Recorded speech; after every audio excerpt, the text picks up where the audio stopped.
is reigning 2-1. Will we see another 2-1 for the last series? Will be your casters. I'm Yuko, alongside me is Riku. So we now have Super Massive Blaze versus BK Rog Esports. Yeah, it's gonna be an exciting series for sure. You mentioned Yuko. It has been 2-1s so far. Again, it was day one setting the upsets. We're looking at one of the causes of the upsets, actually, as again, Supermassive Blaze was able to take that win up against Unicorns of Love in day number one. And they also defeated Footballists to get to this current stage in the bracket. And now they have to face BK Rog Esports. Now, curious to see if it's going to be a continuous uphill climb for this team. You know what? One of the things that could answer your question is the draft. So let's hop into the pick and ban phase for game number one. Will Akali be banned? Will Olaf be open? Will Xinjiao be prioritized? We also saw a Camille prio pick from NT in game number two. Did not pan out well, but I was right. Gragas will be banned out by the blue team. Yeah, right now, Supermassive Blaze, banning out that Gragas, potentially. We may see a bunch of assassins come up. You mentioned Yuko. Possibly the Akali could sprout in. Now, the Fiora, a lot of these, top laner picks, two jungler picks as well. The Pantheon being one of the most, the common factor in so far in the Origin series because of the semi-global presence that a Pantheon provides. And the Xin Zhao, I think it's one of the first times we're not going to be seeing a Xin Zhao in a game. So I'm excited what the fallback is going to be. First blue, priority pick will be Ziggs. Again, incredibly strong, can punish you if you overcommit to a different side of the lane. Ziggs can just continually push and get first blood tower without the assistance of a Rift Herald. And it looks like the red side will prioritize their Dragon Lane duo, locking in that Kaisa and that Lulu. I was expecting a Lee Sin pick, but apparently both teams are not gonna prioritize that jungle. You were right. Now we'll be seeing an Akali and a J4 for the blue side. Yeah, Jarvan 4 actually open. So now BK Rog Esports are going to double think whether or not they want to lock in an Olaf because there's a Jarvan 4 there. Lulu has been one of the most common pairs as an Olaf. Never mind. They're going to push through with this. It's still incredibly strong. The wild growth is there to keep Olaf alive on top of the Ragnarok. But the biggest problem would be Cataclysm, trapping an Olaf, just trapping him there in that dome, plus the Galio. So I feel like the massive taunts will provide a lot of utility for the team. And of course, to finish off, to top everything off, it's going to be a Garen. Again, the anti-assassin pick, the big neutralizer. When you see that, Akali on the opposite side, surely a Garen would infinitely help and silence and try to counter whenever an Akali would go in. With that neutralizer and silence is available in the map, I think SMB will be forced to play it a bit more conservatively into the early parts of the matches. But overall, I like the draft of these two teams. Very mid to late game centric. So of course, this is the last series for day number two. You guys are excited. I've been seeing your comments. Rico here is excited as well, even though it's almost 3 a.m. here in the Philippines. So let's jump into game number one. Alrighty, so again, this is the game one for the last series. Really curious to see if Akali will be able to snowball, or will we be seeing the unkillable comp, Olaf plus Lulu. You also have Twisted Fate for that very powerful map presence once he hits level 5. Yeah, looking at Supermassive's composition, this is again falling into the 1-3-1 territory. We're looking at Nakris and Lonely being able to get ahead in the game and is able to split push the side lanes. And of course, your 3-man looks really strong as well. Jarvan 4 and Galio is actually a perfect setup for tower dives. If we look at any vulnerable lane so far, I feel like Twisted Fate is the most vulnerable lane that they can possibly gank. Of course, there's also taking into equation having to dive a Garen as well at top side if you get a semi-global ult such as the Hero's Entrance. One thing to note though, they also have to take into account the Destiny at level 5. So both of these teams are able to match up with their level 5s. But the biggest difference is, of course, Guise is on the support role. So he has to, manually walk towards the mid lane to get a closer range towards the top side if they do want to make things happen over there. That is true. Now we are looking at the Dragon Lane side. Just the shields coming through for this Kaisa. No one is actually gonna pick a fight yet. But Kaisa is gonna focus on farming. No actual ganks yet for the junglers, but that is gonna be Garen very, very low down to the last bar of his health. I mean, Renekton still has the stun available. Not sure if he is gonna stay in the lane or go in with the recall, but looks like he's just gonna go back under turret. You have J4 lurking at the sides too. Will be able to get that scuttler, more gold, more EXP going over to his side. He is sitting at the level 4. Ward has been placed just to make sure that there is gonna be no one to go up against this Garen. I thought he was gonna juggle the 1v2, but apparently J4 has other plans in mind. It could be a three-man dive, gank rather, but Nakras decided to just go back instead. Might be a little bit too risky as well. Maybe the other jungler will be there. Maybe the Olaf might be there for the counter gank. So they didn't want to risk it. Even though it looked pretty enticing because Sector was pretty much low, it is still a Garen that can just passively recover HP as time goes by. And there you go. He's out of kill range at the moment. And now the resets are going to happen. Bottom lane, though. Explosive minefield being popped in there. That is the BA jump in. A flash in from Twisted Fate. Will he be able to get the first blood? That is the BA. No. Galio making sure that Twisted Fate will go away and not be able to reach this Ziggs. Ziggs being very much safe near the turret's range. And no first blood apparently for the red side. Yeah, exactly. This is, again, a non-traditional AD carry lane, except you're on an AP carry, such as the Void Seeker, trying to find its prey. But it will not find the correct target, or the target, rather, as Focus is able to port back safely. And I think the good news is, Gaius, again, is there to provide Magic Shield, at least whenever the Twisted Fate would come visit in the side lanes. Gank in the mid lane, though. That is going to be a jump, and the Katak is connecting onto one Twisted Fate. Will be able to meet that first blood going over to Akali, and this is the lead that super massive Blaze wants to have. Olaf on the toe? No? Okay, No, I think he's just gonna clear the wave. Yeah, a little bit, might be a little bit too risky considering that Bambi was practically just came from the mid lane. But yeah, this is what we talked about earlier. It is the most vulnerable lane, would be the Twisted Fate lane. And now, we get to see a visit, though. This could be a potential 2v2. No, a 1v2 situation as they're isolating the Olaf over here. 5-point strike, jump in, so much damage. That is going to be the Ragnarok being popped as well, but there is no follow-up. Looks like they will just focus on this engage and prep for this dragon. However, Super Massive Blaze already has their eyes on this. Rift Herald, though, is still up for grabs for BK. Yeah, they can just pursue the Rift Herald if they're not very confident in taking and managing, again, this 5v5 situation. I mean, it is good on paper, I suppose, but they do want to utilize getting a pick first before comfortably getting into a fight. The Rift Herald is still pretty healthy, so Super Massive can still try to contest this. Half HP already.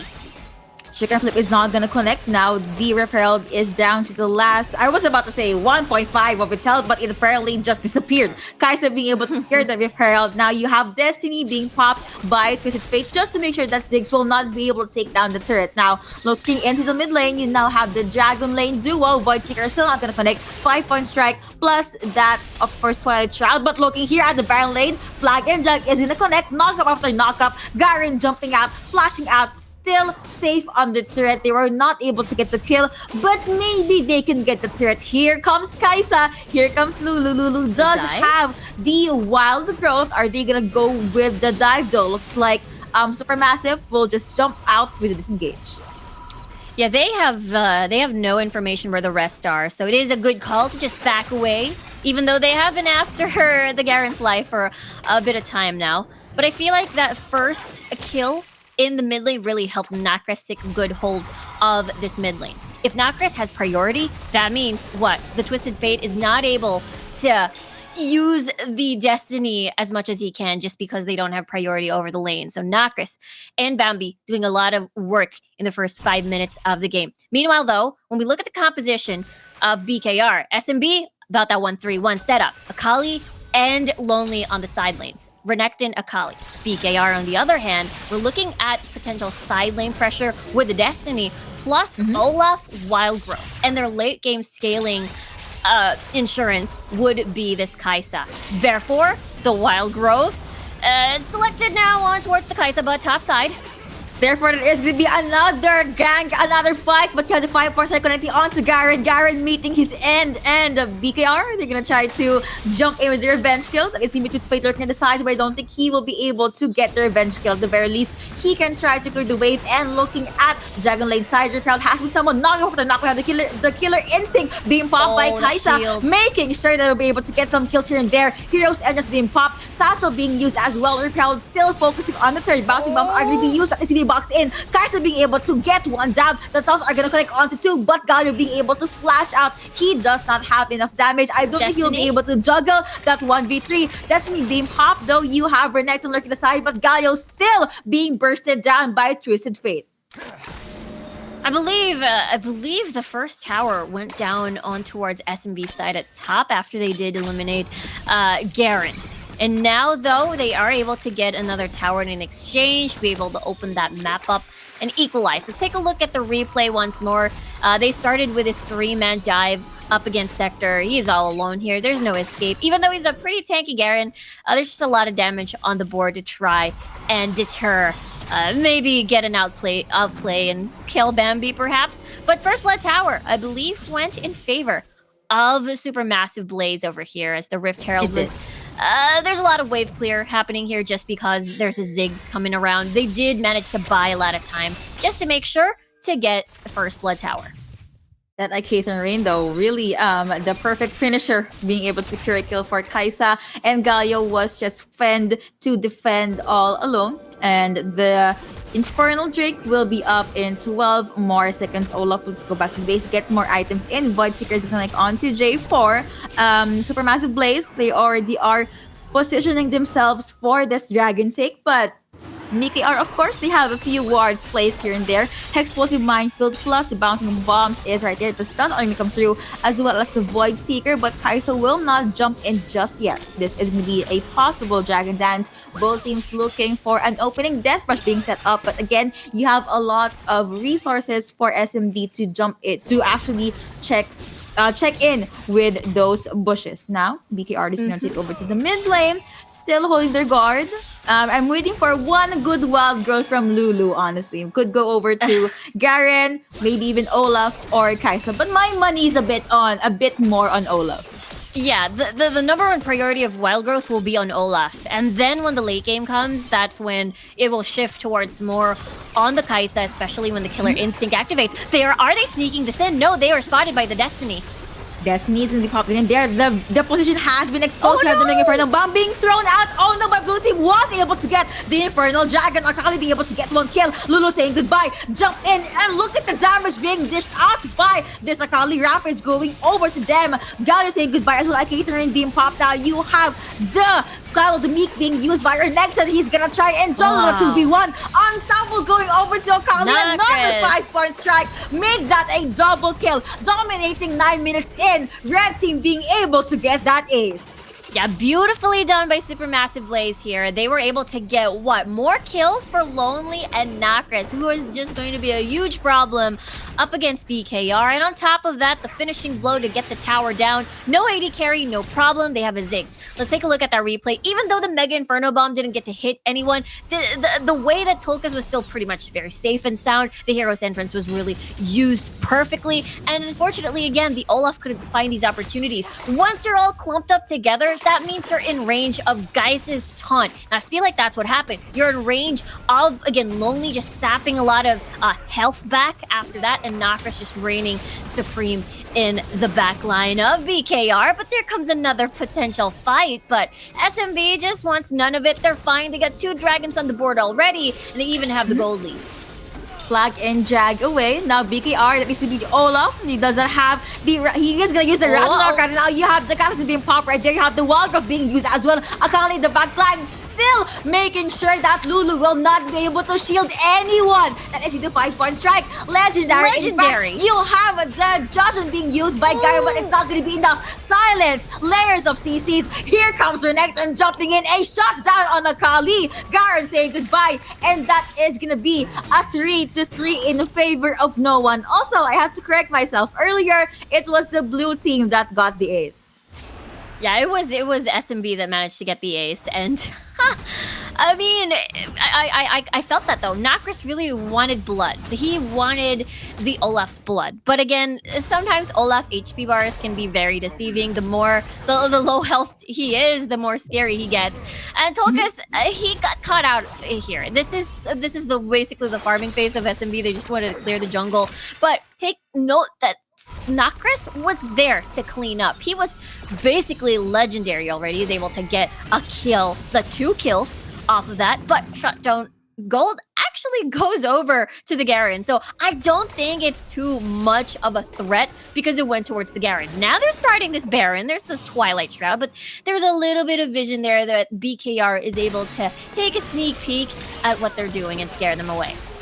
With the help of that very tiny ward, but Kai'Sa will be able to poke J4 away. There is a fresh wave of minions. Olaf, Savage focusing onto the turret. That is the Mega Inferno Bomb connecting onto the ground. Not much damage going over to the side of BKR, but at the very least, they were able to push the red team away. Recalls coming through for Nacris.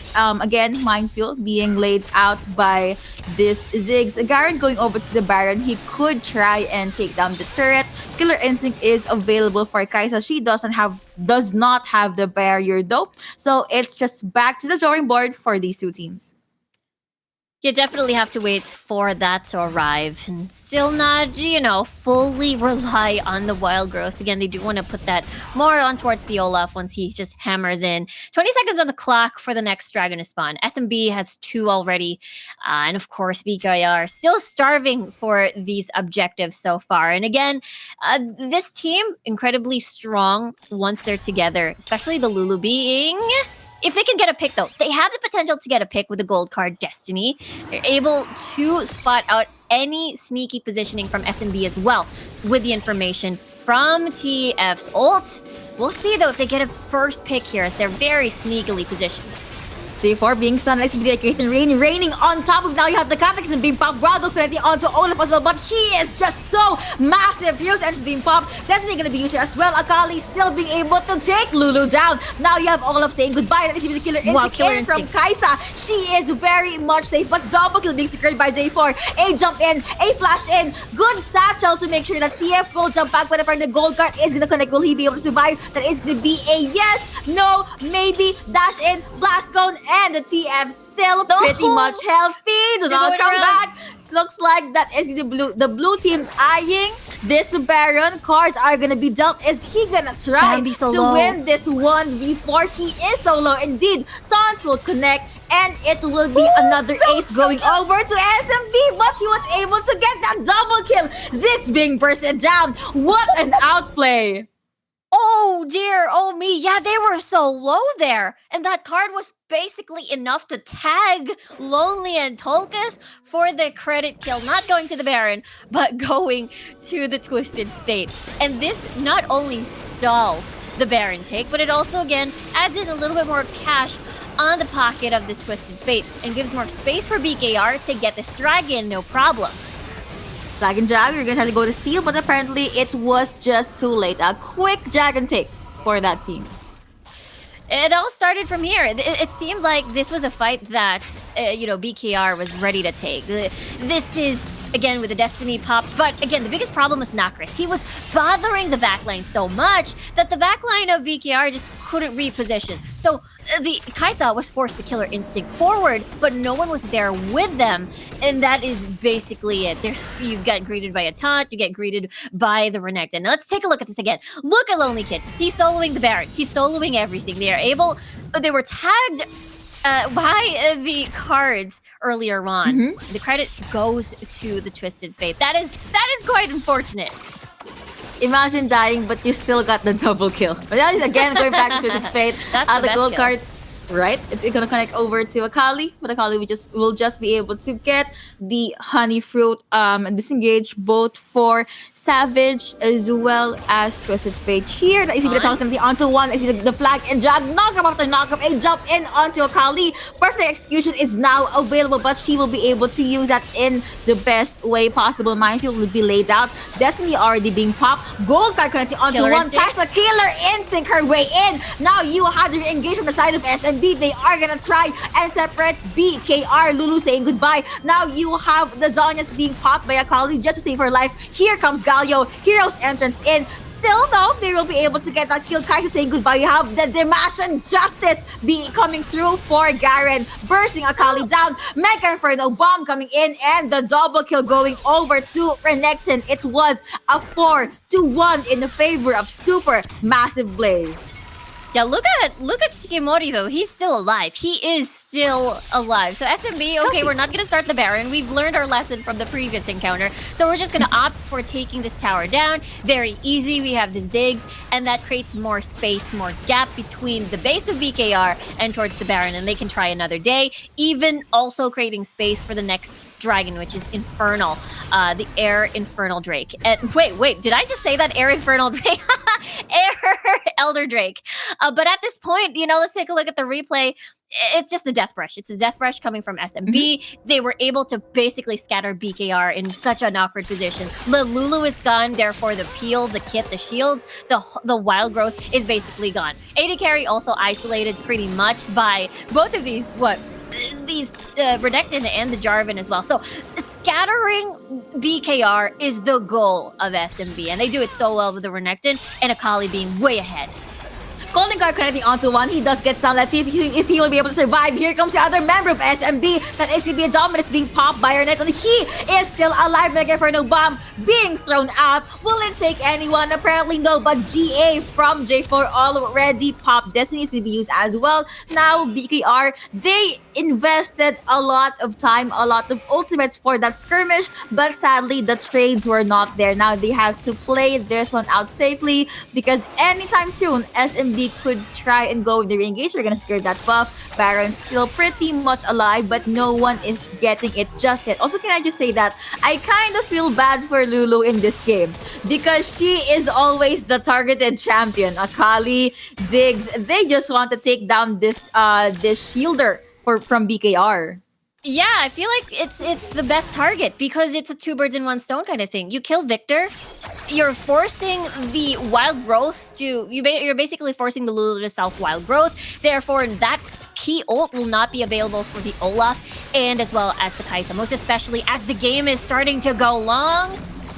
Ooh, Galio will be forced to flash out 5 points against the Mega Inferno bomb. Apparently now that does dish out damage. J4 is waiting for a possible opening. He does have Cataclysm. You know what? Looks like SMB will just focus on getting the Elder Drake, whereas the other 3 champions will just try to take a peek onto the Baron side, see if they can go with the steal, or can they at least pick 2-3 champions off. Destiny will be used. Void Seeker will connect. Here they come. They're gonna jump in now. You have Dominus being used by this Renekton. He's gonna jump in. Will they be able to get the kill? Let's see who will get the dragon. Olaf saying goodbye. You have Kaisa jumping in. Double kill going over to Ziggs. Killer's been going over to this Ziggs. Even make that a triple kill. The damage was too much. A jump in. Sugar but not connected. You have the Cataclysm being committed by J4. Then and there you have the Joshua being popped by, of course, Garrett, but he still gets disseminated by this J4. What was that fight? That was again a Baron that BKR wanted to get. And the point that 2 people were in the Elder and now they are going to end the game, perhaps? It is only Shikimori defending this base. It's still 3 people alive. There's a lot of death timers. Looks like SMB wants to take the safe route and just clear and destroy this other tower. But a Shroud jumped in. Of course, Akali will try to assassinate Twisted Fate, but Twisted Fate still has the shields in and was able to use the barrier. Rabadon's already available for Twisted Fate. Even now, it's time for the other members of BKR to jump back from the dead. Yeah, let's take a look at that Baron fight replay again. This Baron pit was just a death pit because the Galio coming in with the taunts, it looked so easy for guys there. But at the end of the day, it is still BKROG. BK Rog rather, who's able to secure the Baron, but at what cost? It is at the cost of what, more kills going to the side of SMB, and as well as 2 open lanes already. We'll see though as BKR is starting to siege and use this Baron buff. Dominance already being used by Renekton. Just one. Whenever any of those stuns connect, I feel like they're gonna jump straight in. Killer Instinct though is still up for Kai'Sa. She does not have flash, so BKR could wait for that summoner spell to jump up. But for now, J4 will just hop into the Baron lane, let the waves push in. SMB, they are now in the hunt, whereas BKR, they are gonna focus on clearing out the minion wave, because in terms of minion wave push, SMB definitely has the upper hand. The wards are being placed as well, and now they just want more blood. Yeah, this is a super massive game. They're in a massive lead at the moment, and they're hunting for that win. They're hunting for game number 1, and all a BKR can do is just try to defend the base.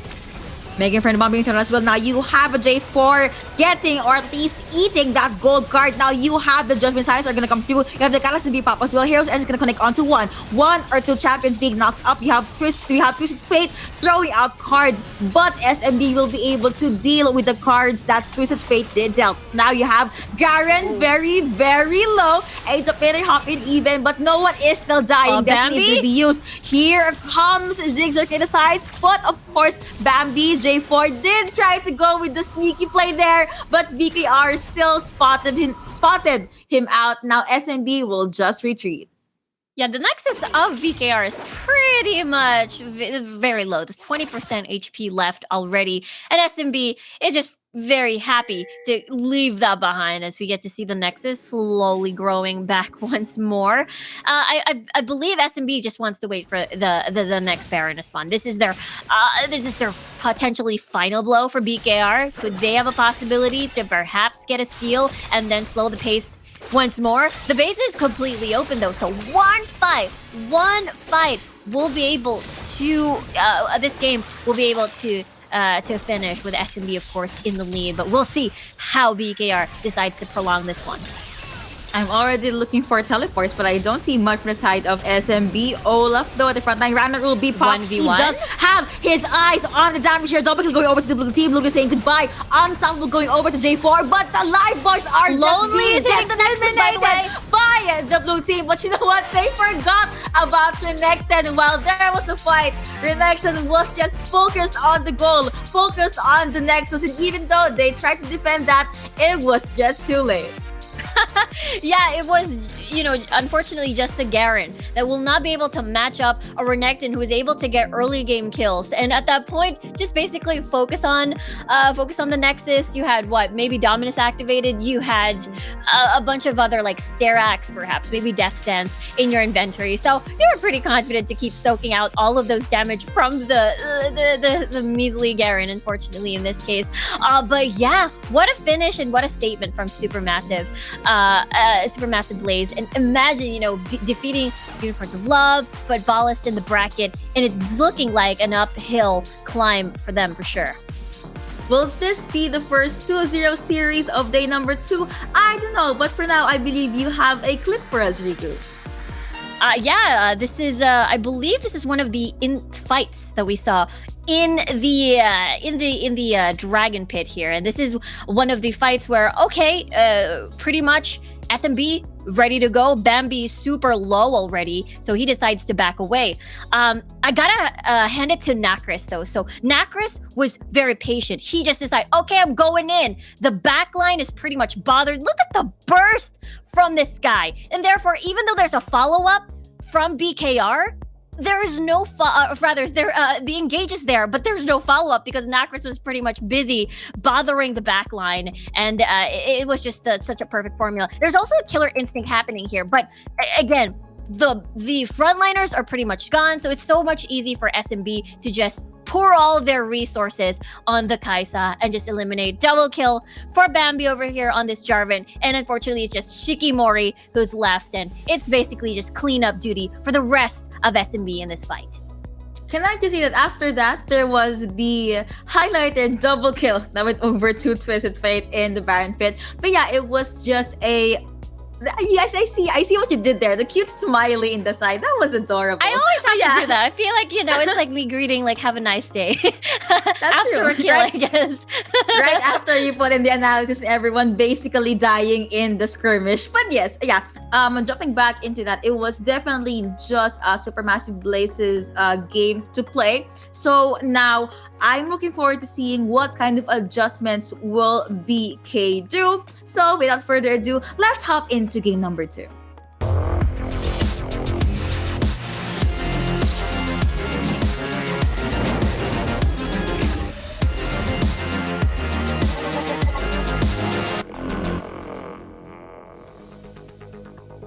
Will Supermassive Blaze blaze through this series, or will BKR stop them from their uphill battle? We saw the matches, we saw the drafts earlier, but now it will be a different story. Will they ban out the Kali? They should. Or will they just pick up a different champion? Yeah, you're right. I think the biggest takeaway from day one and day number 2, it has been a lot of amazingly talented Akali players in the Origin series. And, even though there has been a couple of answers pick-wise, I feel like it's still a little bit difficult, even though you want to just CC lock. You've got the Polymorph, you've got the Galio taunt, perhaps, in some of these cases. But these players from, the Origin series region are just too good. Too good indeed. So now we will get to see what kind of draft will they make for game number 2. So let's hop into the pick and ban phase.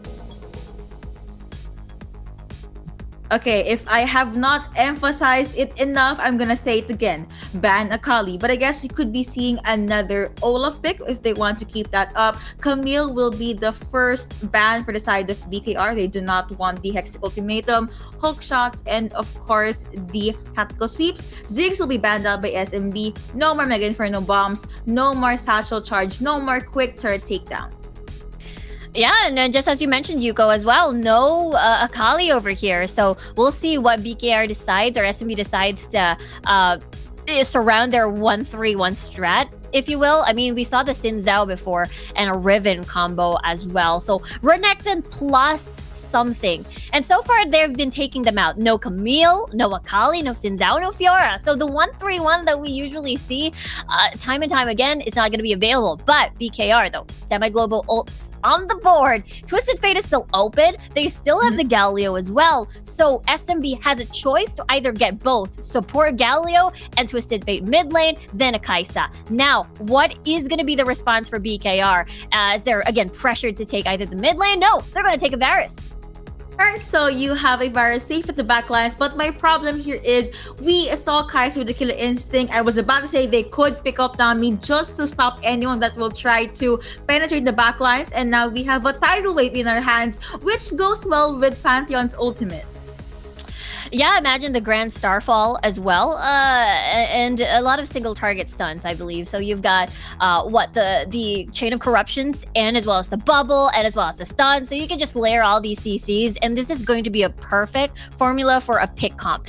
And if you add in an Ari, okay, another single target CC, which is the charm. So BKR is so equipped for just getting picks all around in the map. For SMB, this is another similar composition than what we saw in the previous series we casted, Yuko. It's the Diana paired with a Cyclone, Moonfall Cyclone, and the survivability of a Diana with this wild growth. And in the late game, you can just put it onto Kai'Sa. And if the Renekton snowballs in the early game, then you put the wild growth onto this Renekton. So I'm excited to see how the lanes are going to go. Are they going for the Wombo combos, or will they get the Renekton up ahead with the late game insurance of the Kai'Sa?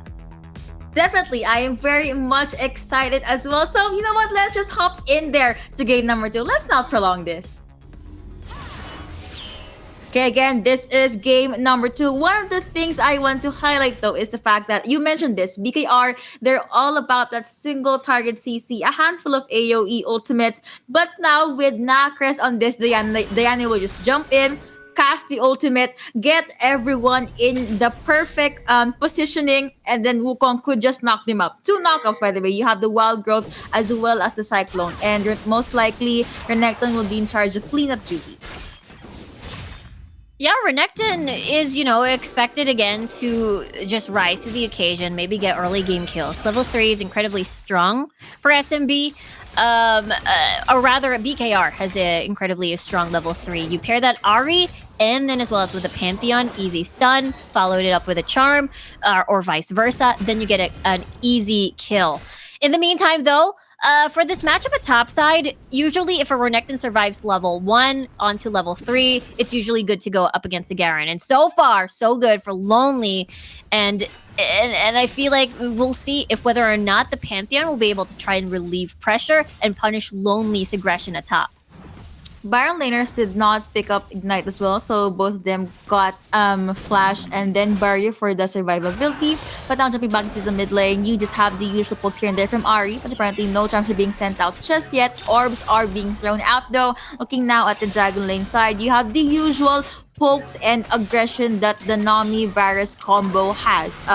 Most likely they will just wait for their level 5s. Of course, Chain of Corruption will be a huge help for the side up. SMB jump in. Charm did not connect, but you have Pantheon having his eyes on this Wukong. They did not commit in that skirmish. I mean, I kind of feel that Ari could send out her Charm here, but now you have Nami at the back line. Charm will not connect. Rift Herald going over to the blue side.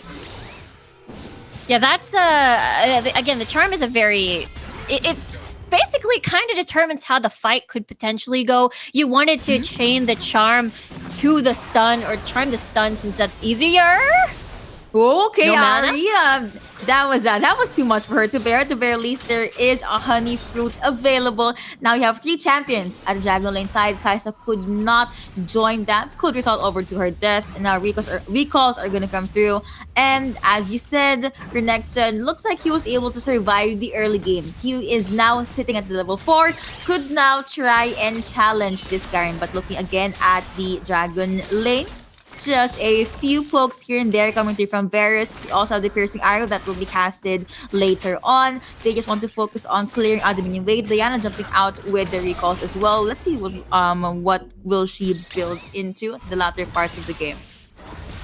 Yeah, this dual lane, of course, it will be in BKR's favor. You've got the Varus with a lot of much bigger range against Tulkas and guys over here on the Lulu. And the fact that again it's paired with a Nami, so there's a lot of safety. You basically compensate how low mobile this champion is as a Varus with the movement speed with again with Nami's passive basically. So right now, though, looking at the mid lane, we get to see guys sort of babysitting the mid lane. Or rather, no, this is a little bit of a swap here. As we get to see Savage lingering around with a stun. I called it as even the shield will connect. You also have the Aegis Assault Ignite. coming through, but that's be the first blood going over to Ari. Ignite right on time. Now you have Kaisa trying to fend on her own. Now she is just gonna fall back. The other members of BKR is at the mid lane as well. Piercing arrow will not take anyone. Voidseeker not gonna connect, and BKR will be very much happy to get that advantage. Yeah, that is exactly how it is supposed to go. Get the stun in from the Pantheon since it's way easier to land. Follow it up with the charm. So this is the combo that we will constantly see. And considering that there's so many squishy targets on SMB, I believe we will see this rinse and repeat sort of strategy, especially before objective spawn. Now, Rift Scuttler has spawned. Looks like BKR are first on the job. As Bambi actually sneaking in, does he get it? That is going to be the initial coming through, but the stars are going to go there as well. Tidal Wave is going to be popped by Nami. Now you have a possible setup for the right side. Now you have that Moonfall being casted. Ether Flow coming through as well, but you have a very good guy at the front line. He is forced to flash out though. That SDB, the Octopus is not connecting, but a few knockups is going to come through. Piercing arrow almost got Wukong, but that was a 1-0 in favor of SMB. Few skills thrown out there just to cancel the recalls from Diana. Nami could try and jump in with the face check, but there is no actual jump in or commitment. Pantheon jumping in with the Grand Starfall. Hi, teammates. Now they could get this straight. Yeah, they can conveniently use that just to ensure that they get the smite down, even though SMB quite far away, they're just going to concede. They're just going to get the Rift Herald and aim for First Blood Tower to compensate for the loss of that dragon. Let's take a look at that again. It was actually, Bambi, rather, being able to get that steal on that Rift Scuttler. It is just falling into pieces. This beautiful moonfall, though, from Noctis was just super good. And, yeah, looks like, unfortunately, they weren't able to get the kill. This, though, hold that thought, though. Rift Herald secured. 2v1. Ari is gonna be stunned. Let's see if she'll be able to survive. Orb of Reception being thrown out, but it will not be enough to secure the kill. That is gonna be her saying goodbye, and the kill going over to Wukong. Rift Herald will be someone just as quickly they would want to get the first blood turret. Board has been placed. Garen saying hi, hello, but I don't think he can defend the life of this turret. Doesn't Dimension Justice! He does jump in with the Dimension Justice. Now you have Wukong trying to disengage. Pantheon's ultimate is not available, so sadly they could not get that double kill. Yeah, Here's he the arrow. used it earlier. Mhm. Yeah, he used it earlier on then towards the dragon. So, yeah, I gotta love that little bit too from Bambi. He's able to Cyclone as well to get that knock up to cancel out any push forward. Let's take a look at the Rift Herald take again. We see though Shikimori was trying to get a steal on this 1v1 because Bambi was pretty much low. He was tanking all on his own, and he tried to take the opportunity, but the opportunity wasn't there as much as he hoped it would have been.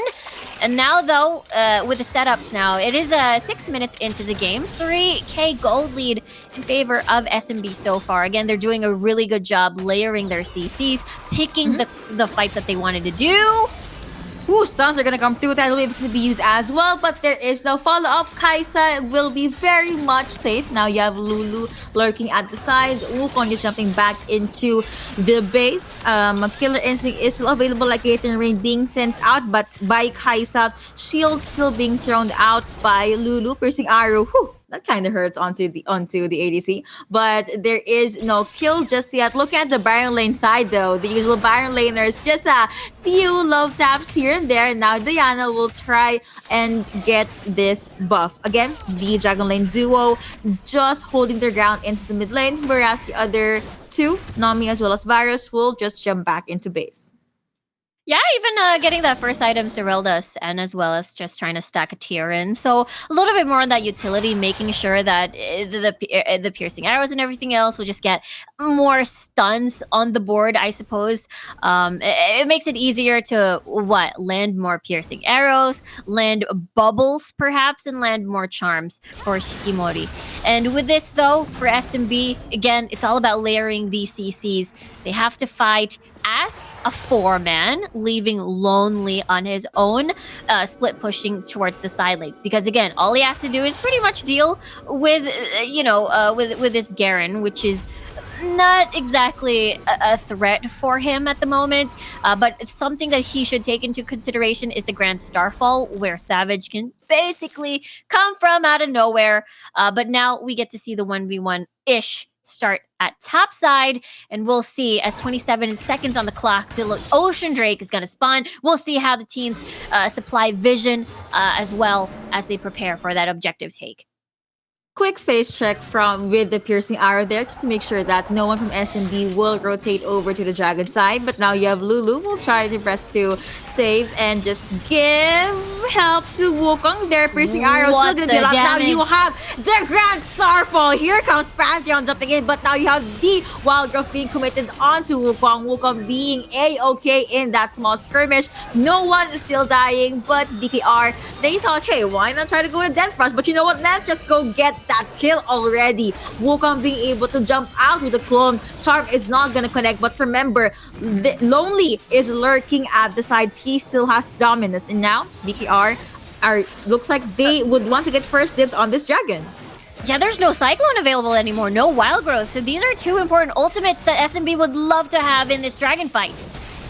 Dominance being popped by your next as well, like Ethan Rain being used by Kaisa Void Seeker, not gonna connect. BKR will have the upper hand. Lulu is far ahead. Now you have Garrett decides to join the party. Jump in, flash in, he does get something. Suddenly being used right there, right? Being able to steal that Ocean Dragon Moonfall connecting onto BKR. Wukong saying goodbye. Baron is up, but you know what? The fight right here is what's up. Charm is gonna connect onto one. Will it be enough? He was able to flash out. Now you have the Ebbing Flow connecting onto one, onto two. SMB right after getting that kill and after sacrificing Bambi, they will be able to smile at their opponent's face. But the kite was too much for Diana to bear. Piercing arrow really pierced through Diana's heart. Oh dear, yeah, Nakris did not see that coming. Princess damage over here, as you know, getting that fully charged piercing arrow. He's gonna get even more painful as he stacks that more mana. Let's take a look at that again. There's just so many ults that are not available here. Wild Growth was pretty much baited. Cyclone was pretty much baited before before this fight started. And yeah, there's just a lot of value that BKR was able to do before this particular fight. But it doesn't change the fact that Bambi is able to get that steal off.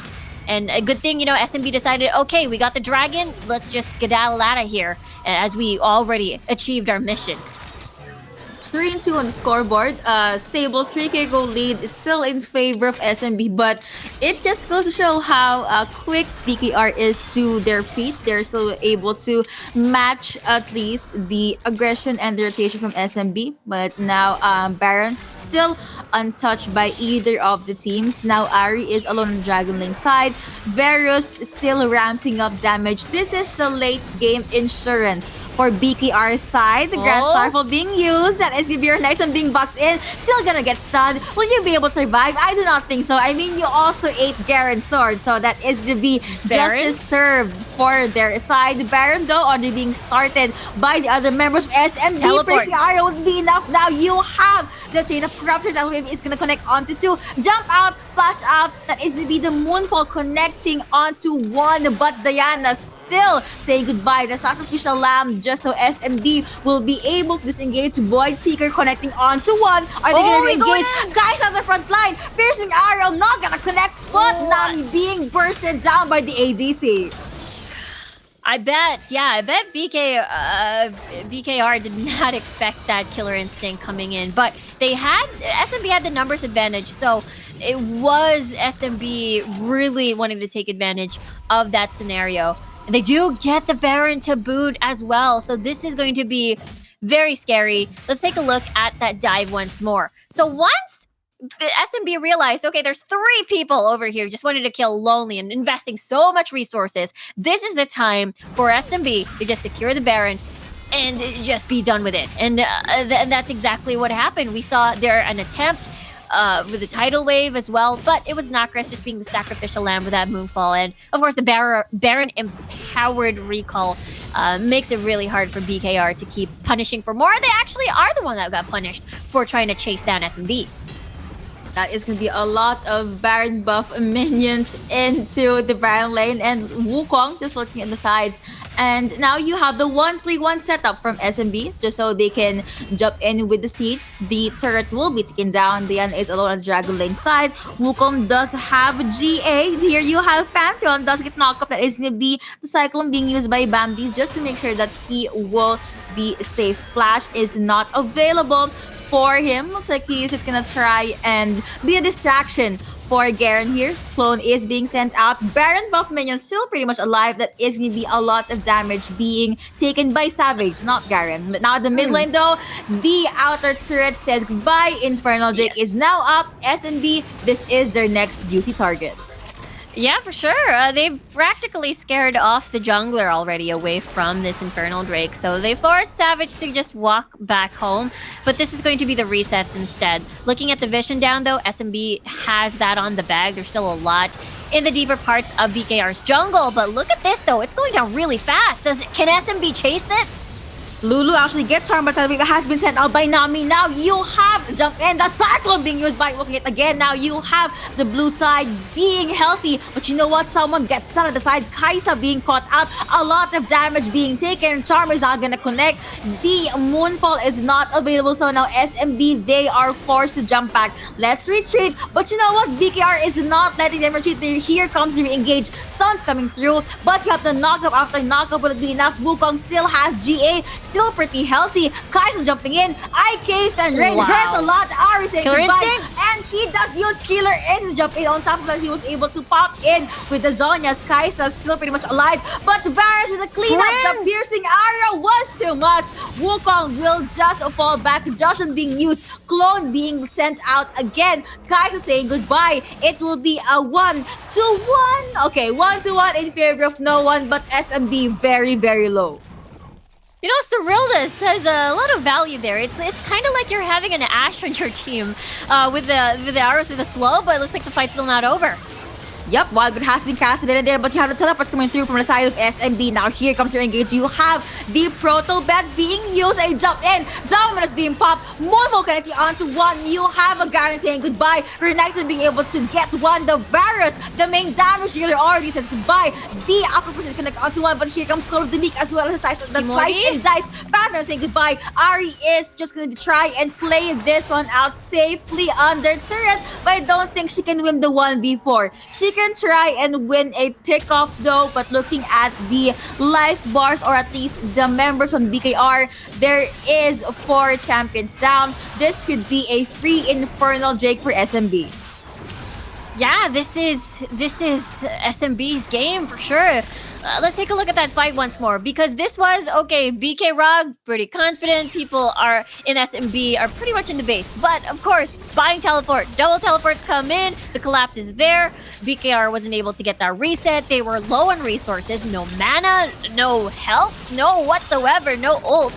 But everyone was pretty much dead, so they just wanted to reserve their ults to just try to run away or reserve that for the next defense. But Infernal Drake secured all 3, well, not exactly all 3, but a big, juicy dragon buff, massive damage in favor of SMB. Now, Baron has spawned, so this could be the next juicy target as the charm connects.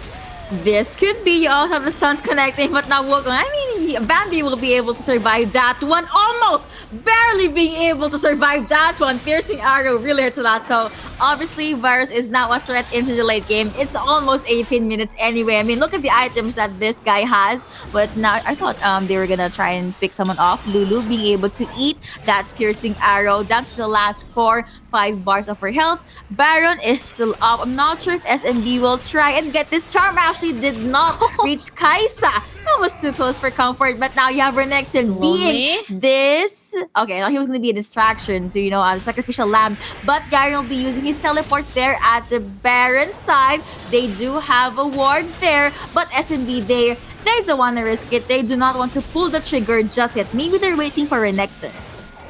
Yeah, it could be a possible 4v5, but with their position, they could get sandwiched by Lonely Kid there. So they didn't want to pursue. They just want to stop the Baron take, and it does force out SMB to go back a little bit. But it doesn't change the fact that it's still an 8k gold lead in favor of Supermassive Blaze. And right now, it has been full control by this team. In a few minutes, there is going to be another juicy target on the board, which is going to be that Elder Air Drake. In the meantime, Rabadon's getting picked up already by Shikimori. That means, after that charm, after everything, all the combos, there's going to be massive damage pouring in from that Ari at least as well to contribute to the damage output. And now this could be take 2 on this Baron attempt. Maybe, but okay. Both teams they don't want to fight just yet. Diana though, split pushing the jungle lane side. So this is something BKR could utilize. Try to win that 4v5. But Ari, BKR in general, they would want to pick Diana off. I mean, you will not have any Moonfall to worry about, or Orb of Deception being sent out just to clear the wave. Kaisa alongside Wukong at the Baron lane side. You have Renekton hiding in the bush. Ari is gonna go in with the recalls, and you have the four other champions from Oh, BKR lurking into Shikimori the mid canceled. lane. But wait, that is going to be a cancel onto the recall. a And now dive? he is going to be sandwiched. Maybe. Is he going to die or will the turret fall down? Looks like turret will fall down. Now you have Garen making his way down into the dragon lane. But, no, he's going to return into the mid lane. Yeah, that cancel could have ended that port back cancel could have ended disastrous if Lonely Kid decided to push through with the potential tower dive, but they're pretty satisfied just getting that second tier tower. More space for them. For SMB, there's the Chain of Corruptions. Chain of Corruption connecting onto Renekton, but Renekton was able to flash out. He no longer has summoner spells available. So 20 seconds of vulnerability, or he cannot just reposition himself. You have the teleport being bought by Ari even. So now, oh no, yeah, that was it. Now you have the Elder Drake already up. Baron is still alive and pretty healthy, but I believe both teams, they just want to hunt. They smell blood. Yeah, they definitely smell blood, and the blood was again. This Elder Drake will be the prime target for SMB. Now, what is the call here? Will the Charm connect? Will another Chain of Corruption connect here? Half HP already on this Elder.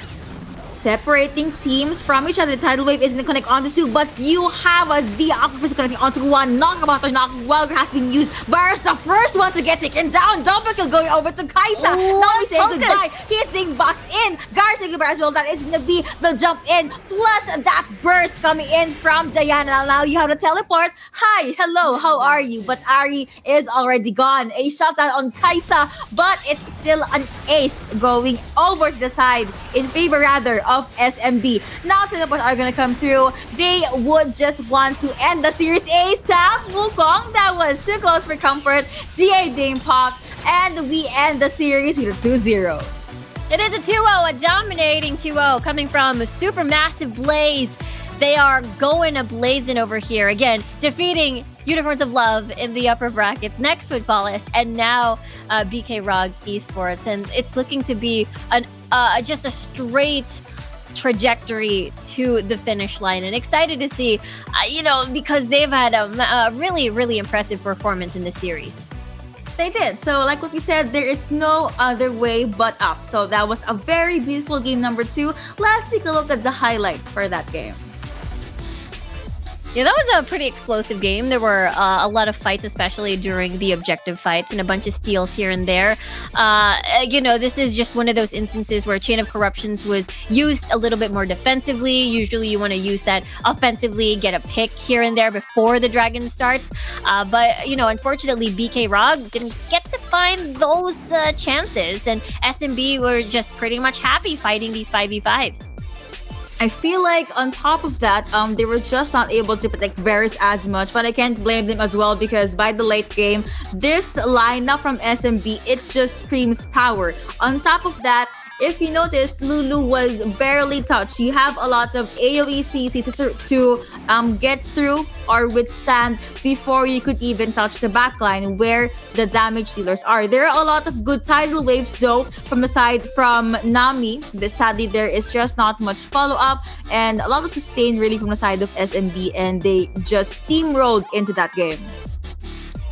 Yeah, everybody pretty much got ahead in the game. You've got, Lonely Kid didn't get to snowball as expected, but all of these, again, layering of CC that we saw, Nacris had pretty massive Moonfall, Bambi was just so great at the Cyclone, and at the late game rather, Tulkas was just really, really laying on the hurt up against, again, BKR Esports here, and there was no answer. He practically was 1v1ing everyone. Tulkas even having to get that solo kill against Shikimori over there, and it was worth triple kill. Even though he fell, it was at the end of the game. It was the game-ending fight. And well, I guess that was just the risk they had to take at the very least. That translated the victory for their side. What a series! I was looking forward to seeing game number 3, but apparently they want to end the game early, and we did witness a 2-0. But did you know, guys, that you will also witness something amazing? An interview with one of the players looking back into series number 2. Let's take a look. Who is this mystery player? Hello, hello, hello. It's Nick. Hi. All right. Oh, So hey, first Snitch. off, yeah. Oh, go ahead, you go. Congratulations. Oh, okay. I'm so sorry. We're too excited for the interview. All right. Yeah. So first off, congratulations to winning your series. What were your mindset jumping into game 3? It was a 1-1. What were your plans? I think we just felt like we needed to reset from. We kind of went a bit experimental with the draft in game 2, I'd say. We tried something that we thought. We've had some success in scrims, so we thought maybe it would end up working, but I think we went and forced it a little bit too hard. But, we felt really confident after game 1. It went really well for us. So even when game 2 happened, we felt we just made some mistakes. Our draft is a bit weird. We're like, we'll just reset, draft up something standard, and it should be pretty fun.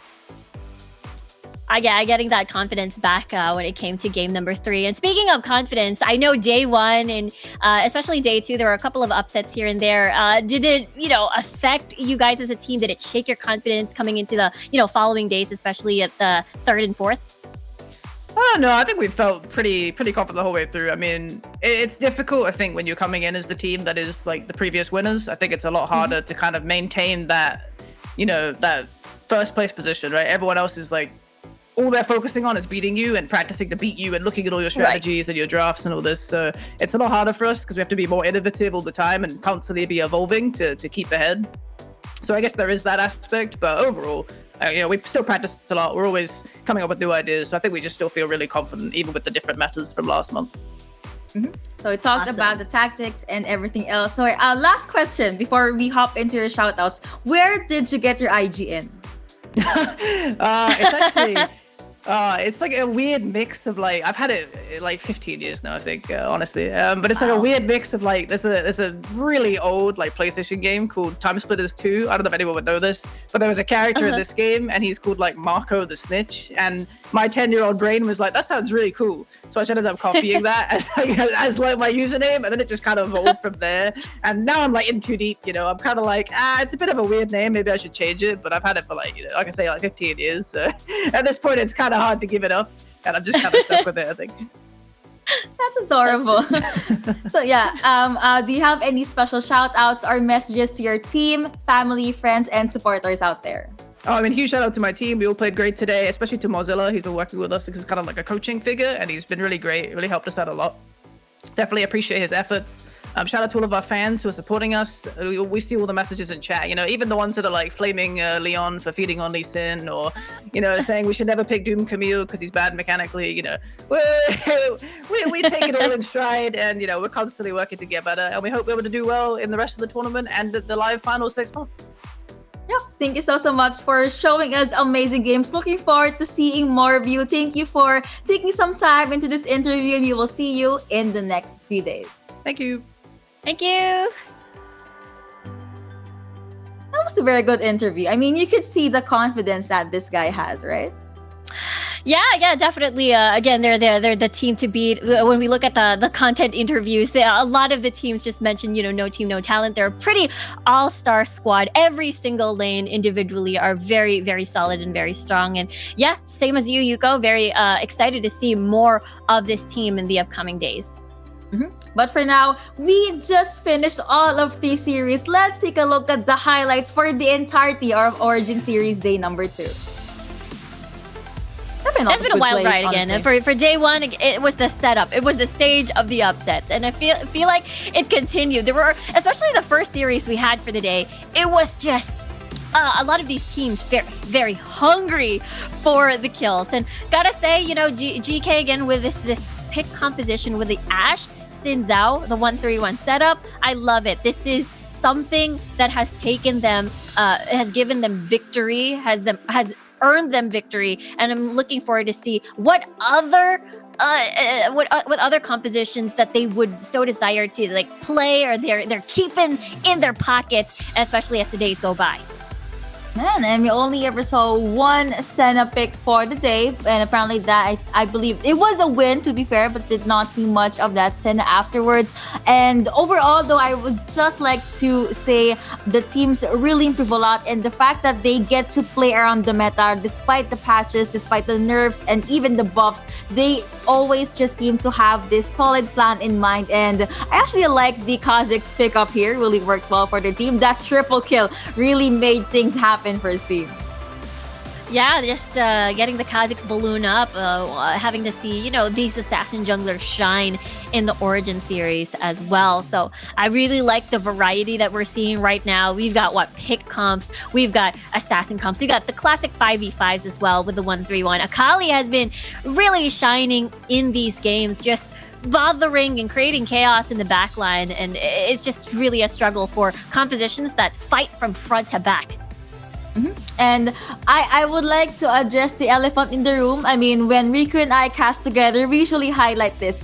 Olaf win rate, pretty unstable still for the Origin series. But I guess that just goes to show how well the teams are able to adapt with this unkillable comp that is now killable in favor of Olaf's enemies, but still a lot of pretty good Kaisa pickups. And I would love to see more of the Ziggs APC. Nami still a pretty hot pick for the support though. But for now, the brackets are updated. Let's take a quick peek. Group A, upper bracket. Of course, no team, no talent will advance into the last possible part of Group A's bracket. We will have to wait and see who will they fight up against. Whoever wins again, whoever will win in the fight between Team Queso and Game Lord will have a possible rematch or new fight against no team, no talent. Now for Group B, upper bracket, you have Supermassive Blaze waiting for their next opponent. Yeah, imagine Unicorns of Love usually is at the waiting. They are usually at the tippity top waiting, as again, they were the champions from June and July. But this time it's a different story. It is now, BK ROG Esports knocked down to the lower bracket, and Footballist and Ball Esports will be the one who will be fighting for that, that slot to get into top 3. And I'm excited to find out how our finals is going to move. Are we going to be seeing a rematch of the BK ROG Esports that we just saw? Hey, that's a possibility, and I guess that's what the fans are expecting. Now for Group C upper bracket, we have GK Esports and Cut Esports. This is definitely a match I would love to see. I will not be surprised if you're going to be seeing a full 5-game series for the lower bracket. Though we have a Team Occupy that was able Cut Esports rather that was able to take out Team Occupy with a clean 2-0. Yeah, this is a totally different scenario. Imagine Group C gave birth to a rivalry of Sunlight versus Cut Esports constantly. Every single time they would go the long mile. But now it's different. It's a different era. We're seeing now, again, these massive upsets. GK again came, 4th place, 3rd place, and now potentially they could get top.